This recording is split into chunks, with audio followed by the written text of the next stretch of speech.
Hello and welcome. My name is Niflagan. I'm an artist living in London in the United Kingdom. I'm here to talk about the importance of books. You see, I read books constantly, so I understand the importance of learning from books. But there's a whole world of study regarding this by certain scholars, some of which we will include here today. The reason for this video is the lack of knowledge, gratitude and overall ignorance surrounding the general public, and the contempt for reading, which is widespread across the United Kingdom and generally the whole world. So I'm here to clear some misunderstandings and hopefully enlighten you and others to the gift of reading and learning from books in general. We have the need to communicate, and this could not mean any better media than books, for books help to transmit ideas, share stories, information, knowledge and understanding. In other words, books and their contents have become a means of divination. I sincerely believe we are living in an age of mass ignorance, despite the fact they are heavily entrenched in literature, and this is causing much harm, especially to our children, when teachers and parents are flooding their children with fictional garbage from school and in their homes. However, certain scholars today are now reviewing and considering their stance on the importance of books as a significant existential value to human life. In the book, Books as Bodies and as Sacred Beings, James Watts says, "Books in general, not only sacred books, often get treated in one way or another as beings or persons, that is, as more than just objects. This tendency is more obvious in our habit of talking about authors and their books as if they are one and the same thing. Equating books with people generates the common tendency to grant books agency like human beings. Books are regularly accorded far more agency than they are other things.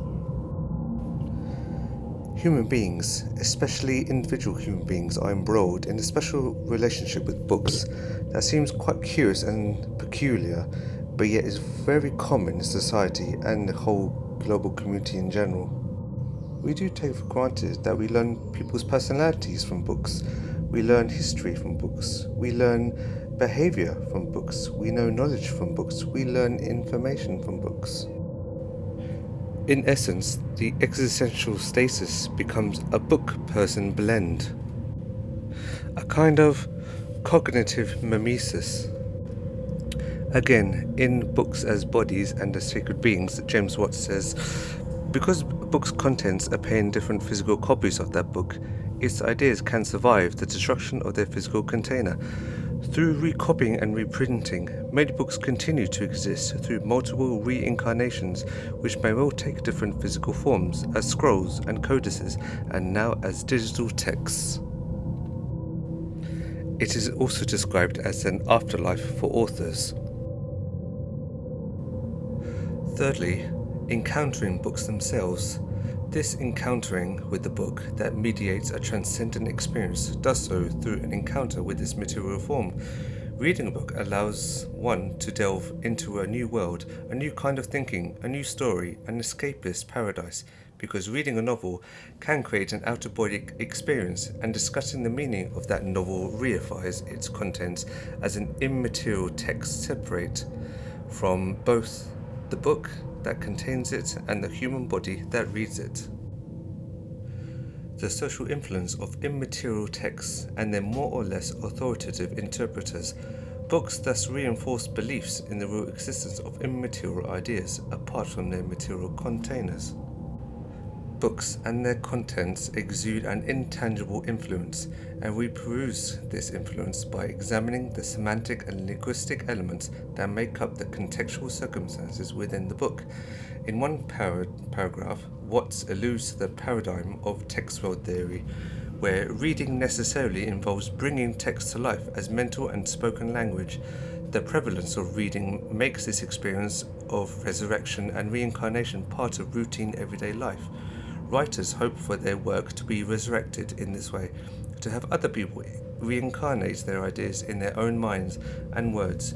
Reading and writing makes the afterlife of text part of the routine experience of literate people.